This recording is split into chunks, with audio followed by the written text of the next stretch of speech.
সবাই বলে যে সয় সে রয়, কিন্তু কেউ এটা বলে না যে সয় সে ক্ষয়ও, তার কিছুটা ক্ষতিও হয়তো হয়। সবাই আপনার ধৈর্যের বাহবা দেবে, সহ্যের কদর করবে, মানিয়ে নেওয়ার জ্ঞান দেবে, নিজেদের সহ্য সীমার গল্প শোনাবে, কিন্তু ভেতরে ভেতরে শেষ হয়ে যাওয়া আপনিটাকে কেউ আবিষ্কার করবে না। সবাই আপনার বদলে যাওয়াটাই দেখবে, বদল হওয়ার কারণটা খুঁজবে না। পুড়ে ছাই হয়ে যাওয়া মনটাকে কেউ জল দিয়ে শান্ত করবে না, বরং সমালোচনা করে তার আগুনটা আরো উস্কে দেবে।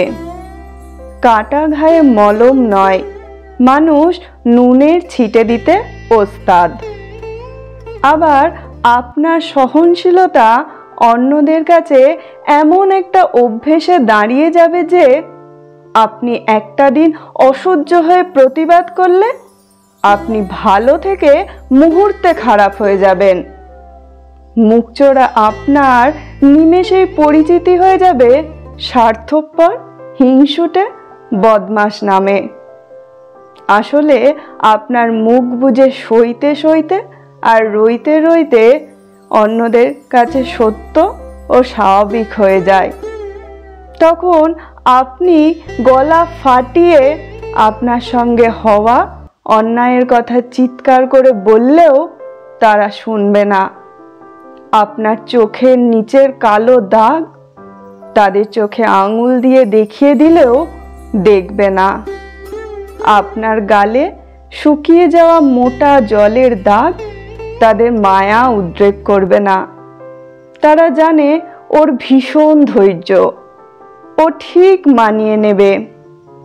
এতদিন তো মানিয়ে নিয়েছিল, বাকি দিন কেন নয়? তারা কেউ বলবে না পরিবর্তন দরকার। তাই সহ্য ঠিক ততক্ষণ করুন যতক্ষণ সেটা আপনার সহ্যের সীমার মধ্যে থাকে, সহজ থাকে, স্বাভাবিক থাকে। অসহনীয় অন্যায় সহ্য করে নিজেকে তিলে তিলে শেষ করায় কোনো গুণপনা নেই, সে রয়ে যাওয়ার কোনো মানেই নেই।